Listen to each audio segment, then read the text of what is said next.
Hi, I'm Erin Clark from wellplated.com, and I am a total muffin maniac. They're one of my favorite breakfasts and snacks. They're super freezer friendly, and so I just feel like everyone should have more muffins in their lives.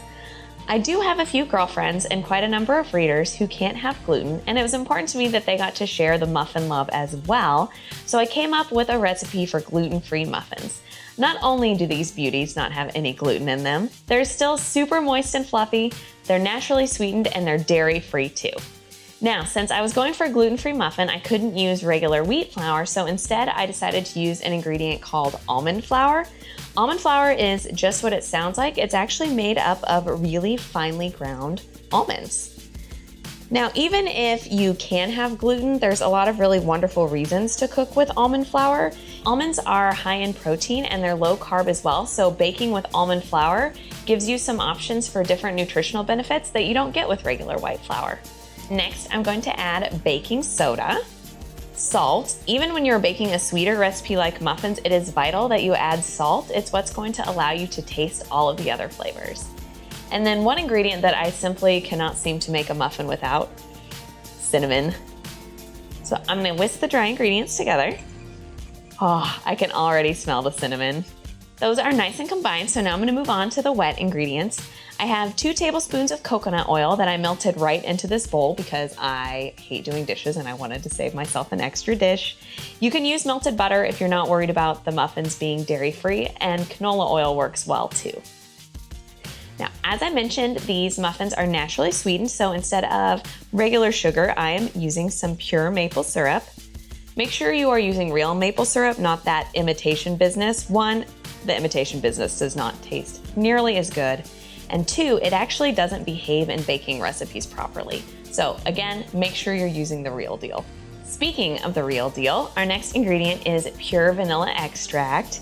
Vanilla is another one of my favorite baking ingredients because it adds wonderful flavor and sweetness completely naturally, and it just gives any recipe this wonderful warm quality that I don't think that you get from anything else. This next ingredient is a little unusual. It's actually apple cider vinegar. One tricky component of making gluten-free recipes and cooking with almond flour in general is that they tend to be really heavy. Apple cider vinegar, if you think back to your 3rd grade science class, that erupting volcano, the vinegar and the baking soda, that is what is going to happen inside of our muffins, except instead of an erupting volcano, we're gonna have nice, fluffy, gluten-free muffins. All right, next I'm adding 3 eggs. 3 might seem a little bit high, and it is for most muffin recipes, but again, because gluten-free baking is a little bit different, the ratios are a little bit different. All right, I'm gonna give these a whisk. Now, to give the muffins a little more sweetness and extra moisture, I'm gonna use a mashed banana. The muffins don't have a super strong banana flavor. I only need a 1/4 cup, but because bananas are naturally sweet all on their own, they're going to make it taste like I've added sugar to the muffins when what I'm really adding is nice, wholesome fruit. So just get in there with a fork, mash it all up. It's really important that you mash the banana first and then measure it. Baking is a science, and so if we put too many bananas into our muffins, they're not gonna cook all the way through. Okay, so now I'm gonna measure out a 1/4 cup. 1/4 cup of banana going in. Whisk it one more time. Okay, wet ingredients are good to go. So now it is time to put everybody together. One of the keys to making muffins that are really light and fluffy is to not overmix your ingredients.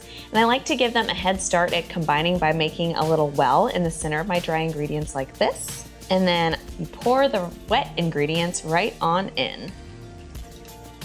Now just fold it together. No mixer required for this recipe. It's super simple. One of the reasons that I love muffins so much. Okay, as you can see, our dry ingredients are no longer visible. This batter is really wet, and that is just part of baking with almond flour. They're going to be just fine once they come out of the oven. Now, what we have right here is your master gluten-free muffin batter. You can bake it just like this, but I always love to add a little something fun to make the muffins really special. Today, I'm going to add blueberries. They are in season, and I just can't seem to resist tossing a carton of them into my cart whenever I am at the grocery store. You can use up to a cup of any fruit that you love. I'm really excited to use peaches later this summer. You can use chocolate chips. That cannot be a bad choice. Nuts, really whatever muffins you're in the mood for, this batter is just a really nice way to bring them to life. Okay, blueberries are in. It is time to fill our muffin pan. This batter is a little sticky, so I definitely recommend using muffin liners. You can also really heavily coat your pan with baking grease, but I find that liners for this recipe are the way to go. I'm gonna go ahead and line 10 of my muffin wells. I know this recipe yields 10 muffins. It's not a perfect 12. I tried to get it to a perfect 12 and the ratios were just off, and I decided that I would rather have 10 perfect muffins than 12 only so-so muffins. Now, here is a pro tip for you. Get yourself one of these scoops. You think it's just for ice cream, but it works wonders for muffins. Not only does it ensure that all of your muffins are the same size, which is important because that means they'll bake in the same amount of time, but also by scooping them into the pan in this dome shape, I find that it actually helps the muffins rise even better. We're going to divide the batter between our 10 muffin cups. As you can see, they're being filled almost all the way to the top. If I get to the end and it's a little bit off, then I'll just kind of even them back out and you'll keep my secret, won't you? Now I got to the end and I have a little bit of extra batter, so I'm just gonna do a quick scan of my pan, see who is a little low and could use a little bit of extra batter love. Now, gluten-free baked goods don't tend to rise quite as high, so you can feel totally comfortable getting these almost all the way to the top. Now, the last thing that remains is to bake. I'm gonna pop these into a 350-degree oven. They cook in about 24 to 27 minutes. Something that I like to do is check them at about the 15-minute mark, and if the tops are turning golden too quickly, I just throw a piece of aluminum foil over the top. That way they finish baking evenly, but the tops of the muffins don't burn.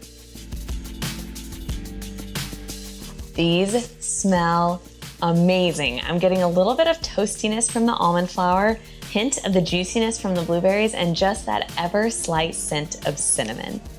Whether or not you have gluten-free eaters in your household, you have to give these muffins a try. Thank you so much for watching. Again, I'm Erin, and you can find these muffins and dozens more at my website, wellplated.com.